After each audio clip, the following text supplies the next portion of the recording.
Do you hear that? Are they coming for me? Those sirens. It is hot.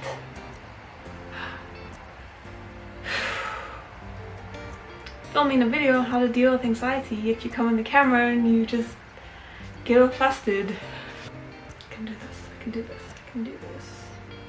Okay, let's roll with it.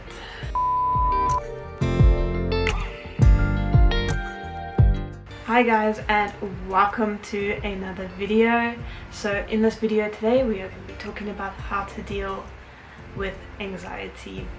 And as someone who suffers from chronic anxiety, I can see a lot of people who also struggle with the same thing.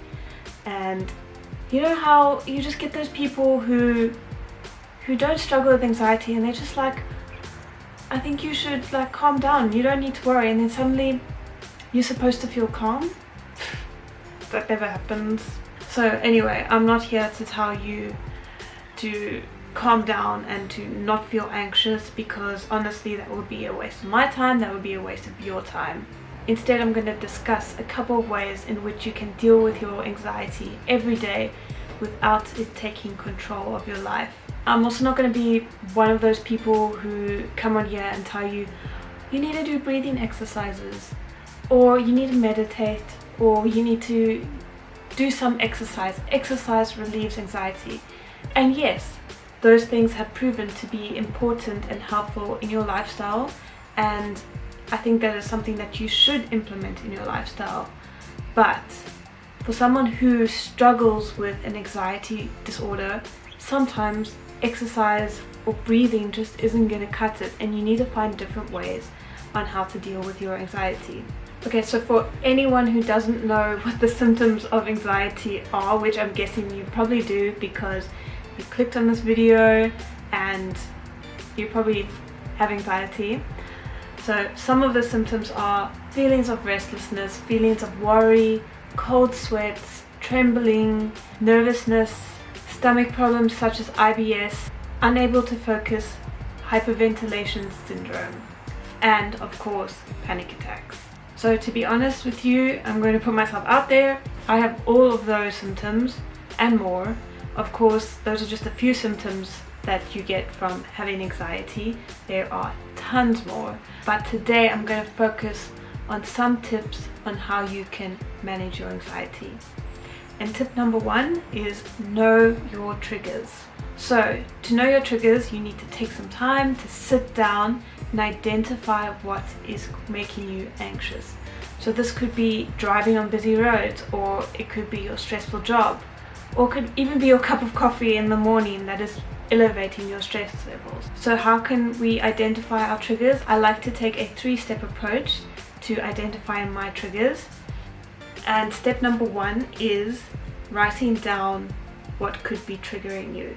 So take a notebook, take a pen, and write down all the possible problems that you think could be causing your anxiety.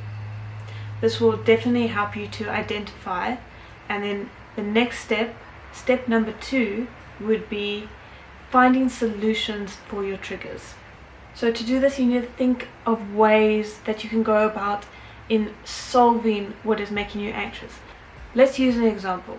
Say you are invited to an event that you're nervous to attend.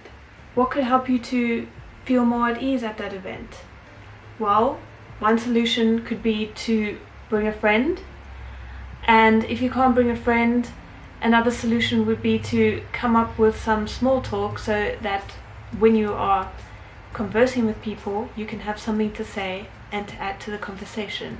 And that would also make you more likable. So my third step would be to do it. So it's actually choose a solution that is most practical for you and follow through on that decision.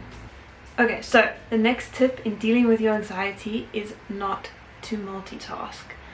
I'm sure we've all been at the point where we have so many things screaming for attention. We're working, we're on our phone, we have our lunch next to us, and we have the news on in the background. That's 4 different things screaming for our attention. Of course we're going to be overwhelmed, and I do this all the time. It's a problem, But to be more productive, we need to focus on one thing at a time. So how can we do this? One way would be to prioritize what needs to be done and focus on one individual thing until it is completed before moving on to the next. What is also beneficial is taking breaks in between each task, and that will refresh your mind so that you can go into your next task feeling refreshed and ready to work. Look guys, we've got a friend. How handsome is he? Oh, yeah, he's come to support me.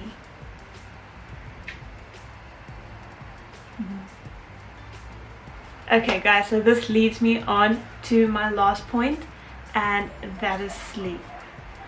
Sleep is so important in managing stress. Have you ever felt like you're lying in bed and you are trying to sleep but your mind just won't turn off? You feel wired and tired. Oh, that's my life. I'm still trying to figure it out. There are honestly some nights where I want to grab those sleeping pills and just take some relief, but I know that they are not so good for you. But it's like a catch-22. Lack of sleep makes you feel anxious, and anxiety causes lack of sleep. So it's like, how do you win? So what are we to do if we can't sleep? That's the question. Well, some people have found establishing a nighttime routine to be helpful. Also exercising during the day, light stretches before bedtime, and also avoiding screen time before bed. Finding what works for you and having a good sleep hygiene routine will go a long way in helping you to deal with your anxiety in the long term. So there you have it guys, 3 ways in which you can deal with anxiety. I hope you have enjoyed this video, and if you would like me to do more videos on how to deal with anxiety, please give this video a thumbs up, and don't forget to subscribe down below and leave your comments if you have any other tips so that we can help each other. Otherwise, I will see you all in the next video. Good night.